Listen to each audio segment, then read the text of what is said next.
Mark chapter 7, Jesus heals the deaf and the mute. In chapter 7, verses 31 to 47, you have Jesus healing a number of physically disabled people, among them the deaf, the mute, the blind. Exodus chapter 4, verse 11, when Yahweh is talking to Moses through the burning bush, he says, "Who has made man's mouth? Who makes him mute or deaf or seeing or blind? Is it not I?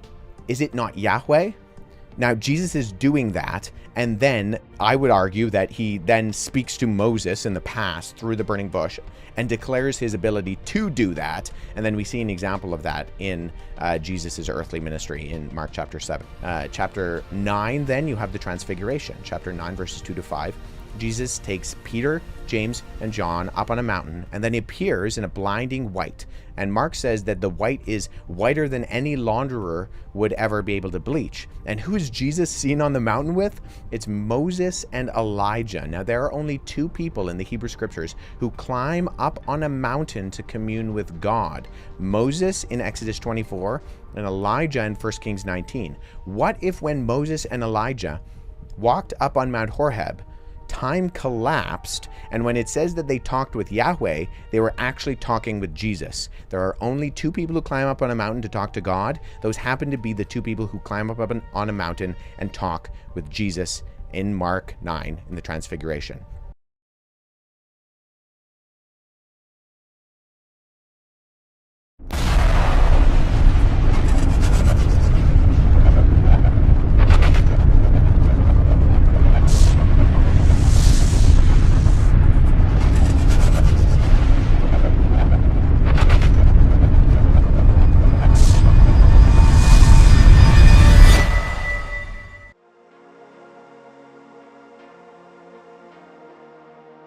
What if time isn't as linear as we think?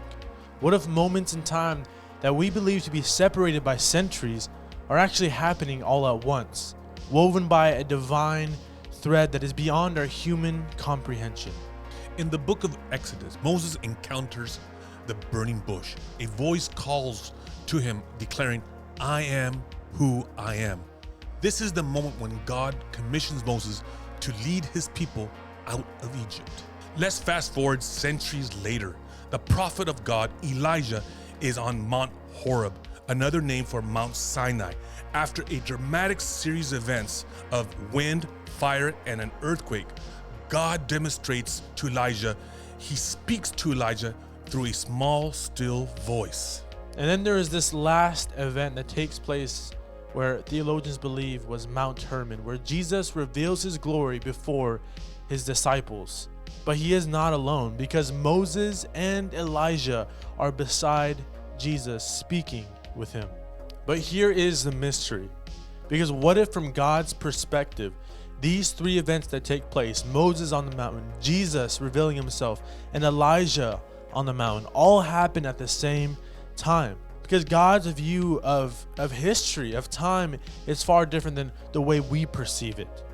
And so what if all these moments was a unified moment where eternity touches history? We often see time as a straight line, past, present, and future. But in the realm of God, time is not bound to human limits. Think about it. Moses meets God on a mountain. Elijah encounters God on a mountain. Then both of them appear on a mountain with Jesus in his divine glory. Could it be when Moses saw the burning bush, he was seeing a glimpse of the transfigured Christ? Could Elijah, in that silence of Mount Horeb, have been listening to the very voice of Jesus? Could the transfiguration itself be the moment when all three encounters, Moses, Elijah, and Jesus, intersect? But hold on a minute, because this can get a little bit confusing. Except when we think about when Jesus says in Revelation, "I am the Alpha and the Omega. I am the beginning and I am the end." What does that mean? If God's at the beginning and he's at the end, then he has to be everywhere else also. Because how can you be the end and the beginning if not the in between, right? So it's important to know that God is the Alpha and the Omega. So what this means is that God, because he's the Alpha and the Omega, the beginning and the end, he is omnipresent, right? That means that in our human timeline, from Genesis to where we are now, God, in our human timeline, because he is the Alpha and Omega, he must sit outside of our timeline, or he's somewhere else at the same time also. Let me try to illustrate this as best as I can. I got this rope right here, okay? Right here, okay? And at this end right here, on this end, the end, that's when our human existence starts in Genesis, okay? And at this very end right here, that's where we're at now. Now, I have 3 knots. The first knot is Moses on Mount Sinai. Then I have the second knot will be Elijah, also on Mount Sinai. And then I have this transfiguration right here on this knot. So if God is omnipresent, okay, he sits outside of our human timeline. So our timeline, our Western thinking is our timeline is linear. For us as humans, for God, it's not linear. But at the same time, when God is embodied himself as Christ, right, as Jesus, right here in the Transfiguration, when he comes on to this event, and through his glory, through his presence, because he sits outside of our timeline, he experiences our whole human existence.